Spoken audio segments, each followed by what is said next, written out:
My great-aunt recently died, and I'm afraid of the property she left me. My great-aunt fought with dementia for years before she finally succumbed at the age of 86. It has been a devastating and painful experience to watch a person you love and look up to slowly lose control of themselves and their memories. I cried for days after she had passed. My great-aunt had been a big part of my life growing up.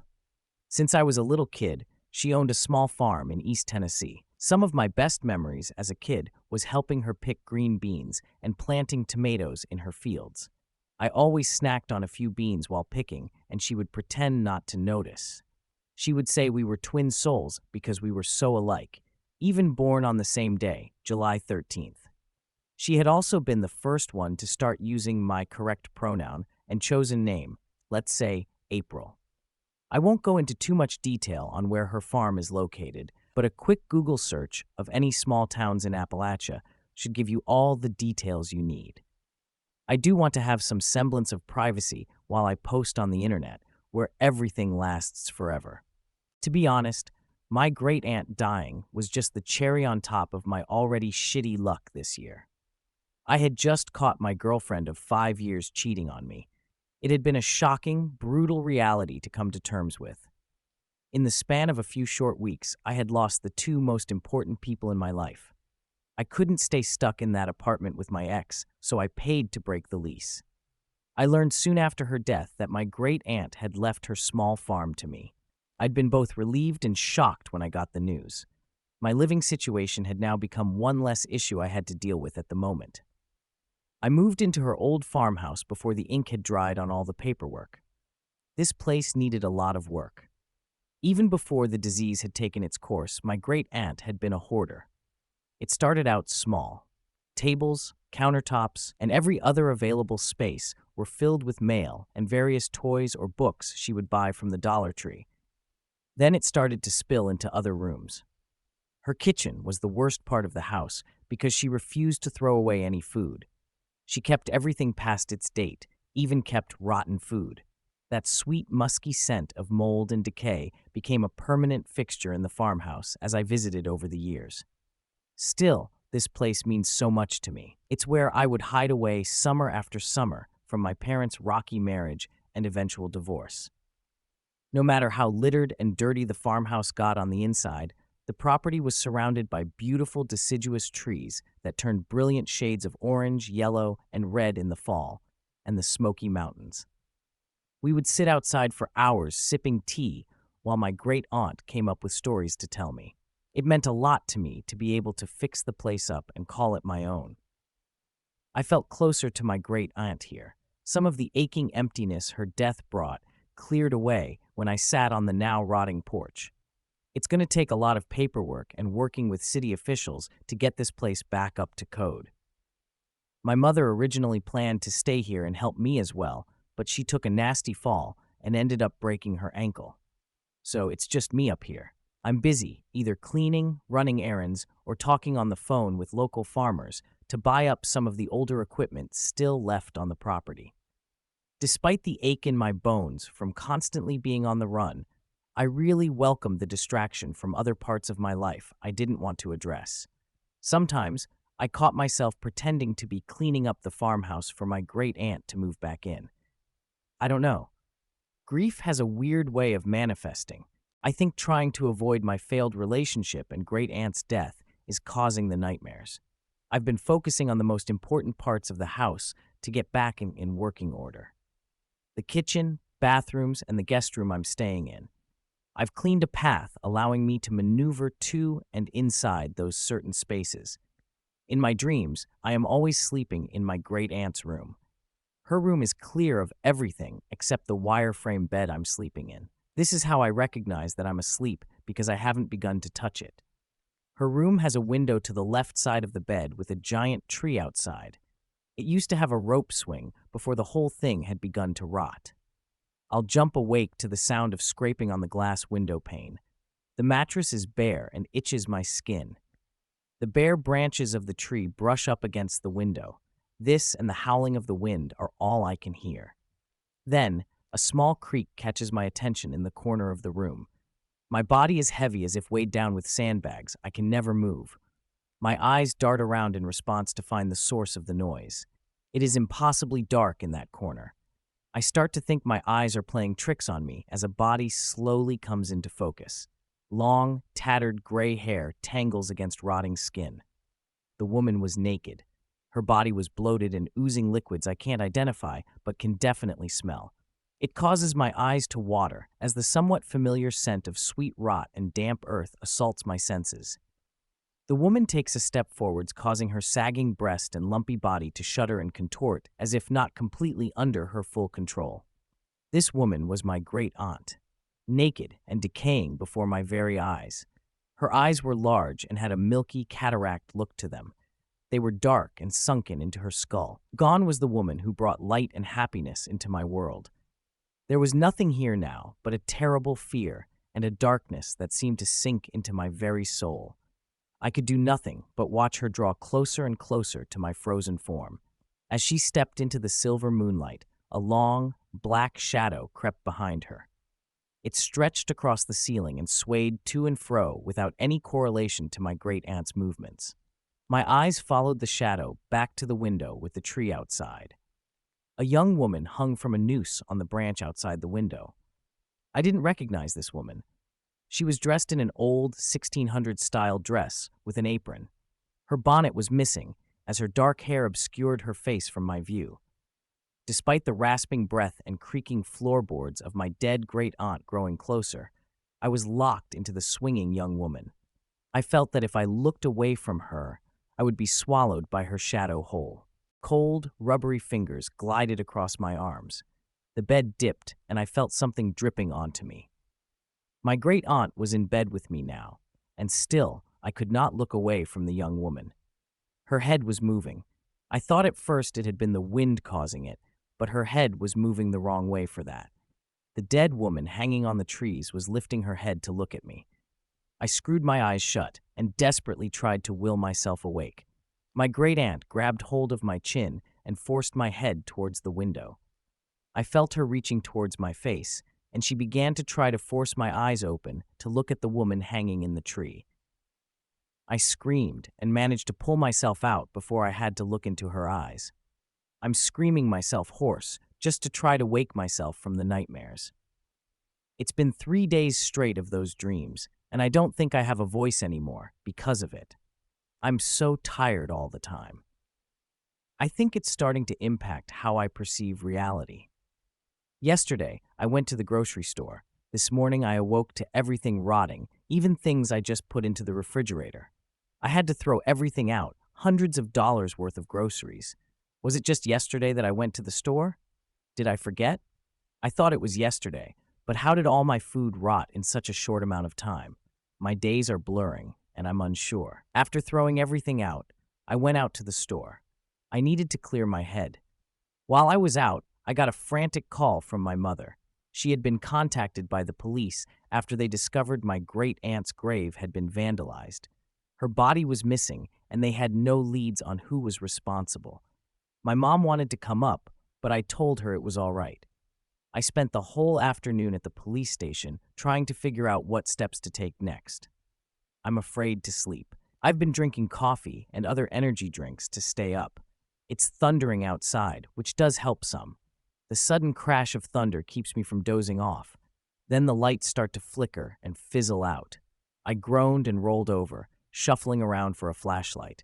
The light was weak, but worked for what I needed it for. I set out for the fuse box in the kitchen. Hopefully, I can get the lights back on. Flashes of lightning cast long, odd shadows on the piles of trash and clutter in the house. I found myself glancing over my shoulder and jumping at empty corners, afraid I would see my great-aunt or the young woman standing there. The fuse box was a bust. I flipped all the switches for nothing to happen. Fuck, it's probably the storm. The infrastructure was a lot different in a rural town than what I was used to. I sighed and started to shuffle back up the stairs. A creak in the floorboards caught my attention. I whipped around, the flashlight bobbing in between piles of papers, boxes, and junk in the living room. Then the tapping started, slowly at first, building and intensifying into full-on bangs. Thud, thud, Thud. It was almost louder than the thunder. The flashlight dropped from my hands and I tumbled to the ground after it. The thuds were coming from all around. I couldn't pinpoint an exact room. I stumbled up the stairs towards my phone, abandoning the flashlight. I was done with this place for now. I was going to call my mom and get out of here for a few days. After coming out of the guest room, I made an unsettling discovery. My great-aunt's bedroom door was wide open. I stared horrified into the darkness of that room. It was not empty, like in my dreams, but as cluttered and messy as the rest of the house. I could see a peak of movement as the tree outside blew around in the storm, but the view of the room was mainly blocked by trash. I felt the heavy weight of eyes on me, and so I pressed my back into the wall and tried to inch past the room down the stairs. It was quiet now. The bangs have stopped. Another flash of lighting. The room lit up, and I saw a yellow, gnarled hand disappear behind a pile of boxes. My breath caught in my throat as I slid to the floor and tried to stay as still as possible. I fumbled with my phone for a moment before putting on the flashlight. Milky, blue eyes flashed behind a pile of papers before ducking down. I let out a strangled noise and started to crawl down the stairs. A sudden crash of boxes and junk shook the house like the storm outside. I screamed as I heard thudding footsteps behind me. I stumbled forward into a run as I sprinted through the house. Sprinting in a hoarder's house is almost impossible. I stumbled into piles after piles, causing more things to crash to the floor. I didn't look back, but could hear somebody crawling over the trash after me. A sob burst through my chest and sounded into a short scream when I suddenly felt fingers bite into my ankle. I fell and started squirming around as the house started to close around me, trash and all. The hands tried to pull me further into the darkness, but I finally got my senses about me and kicked out. There's a sickening crunching sound, and black liquid spills out from my great-aunt's mouth and nose. I felt multiple nails pop off as I yanked myself free.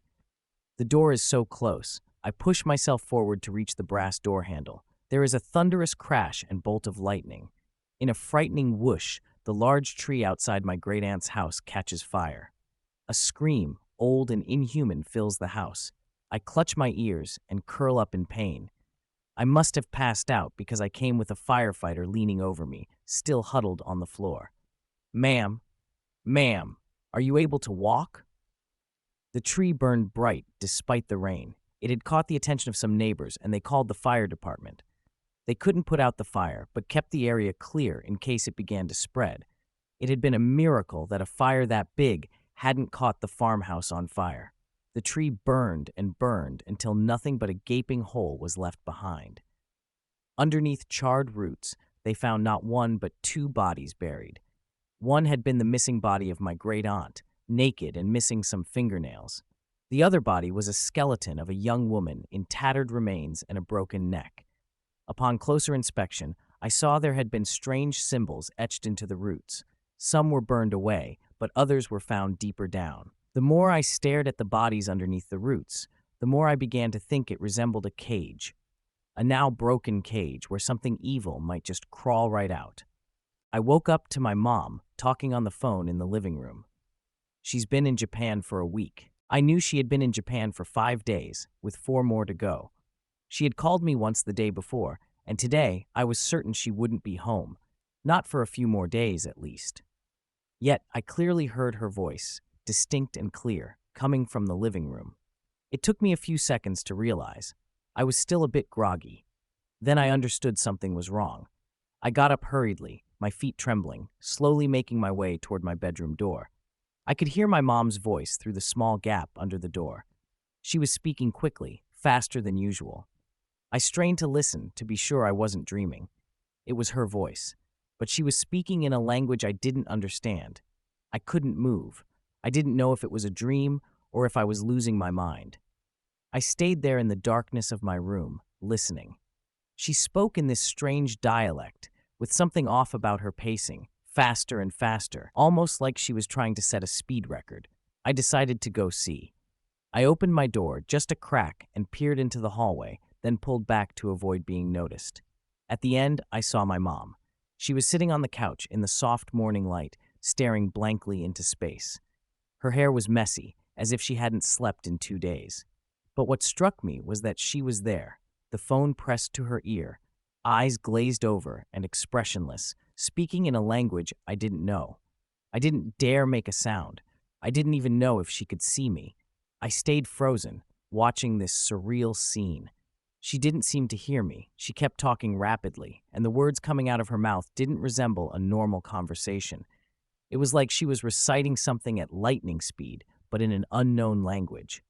I froze. I didn't understand. I thought of everything but that. I wanted to talk to her, but I couldn't move. I slowly backed away from the door, as quietly as I could, and closed it behind me. I listened. She didn't stop. The minutes passed, but it felt like hours. The words kept pouring out faster than ever, like she was trying to outpace Eminem. I lay on the bed, staring at the ceiling. I couldn't think. Every passing minute made me feel worse, but I couldn't do anything but lie there, paralyzed. Then, after about 10 minutes of keeping up the pace, she suddenly stopped. No noise, nothing. It was even stranger. I stayed there, almost holding my breath. I thought everything would return to normal. But no. Then, suddenly, she started again. But this time, it wasn't words. She was screaming. It wasn't sentences anymore, just sounds, screams, like she was pleading. Screams like I'd never heard before.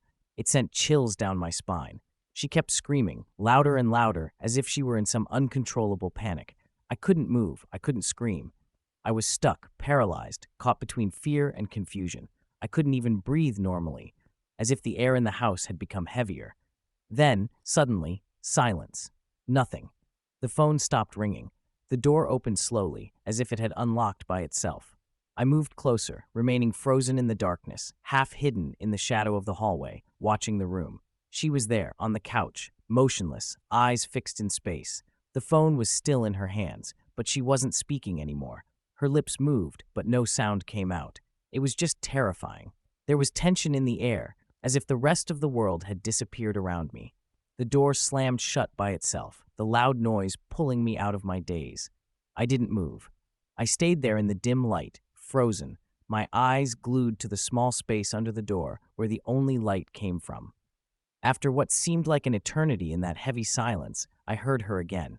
But this time she was laughing. A very sudden, loud laugh, as if she had burst out laughing in the middle of a conversation. A rapid, almost compulsive laugh, but it wasn't joyful. It wasn't sincere. It was quick, as if she was forced to do it. A laugh that decomposed with every passing second. I didn't understand immediately. I didn't want to understand. I lowered my head, hiding in the darkness, hoping the noise would stop, hoping everything would return to normal. And then it became silent again. No more noise. I didn't dare leave my room. Not yet. I was paralyzed, unable to move. The silence was oppressive, heavy, like a blanket too thick. The minutes seemed to stretch endlessly. I had no idea how long it had lasted, but it felt like an eternity. I didn't hear anything anymore. Nothing at all. Then, after what felt like half an hour, my phone vibrated. I grabbed the device, my hands shaking. The message was from my mom. The photo appeared first. She was smiling in front of the Sensoji temple, just like she always did, joyful, radiant, as if nothing had happened. Nothing could have seemed more normal than this image. But the caption froze me. Sending kisses from Japan, thinking of you a lot. I stared at the photo for a few more seconds, my eyes fixed on it, as if I were looking for a detail that wasn't there. But there was nothing strange, nothing that would reassure me. I didn't know what to do. I felt a lump in my throat. All of this seemed impossible. Deep down, I just hoped I'd wake up and realize it had all been a horrible, far too realistic dream. But no. How then could I have seen my mom in the living room barely an hour ago? I stayed there, motionless, staring at the screen of my phone, unable to make a move. The photo was there, but in my head, everything felt off. As if, somehow, everything I had experienced in the last few minutes was just an illusion. I stayed frozen in my room for minutes, maybe hours, not knowing what to do. I didn't respond. I didn't say anything. I just let the fear settle in, unable to remove it. And I still have no explanation.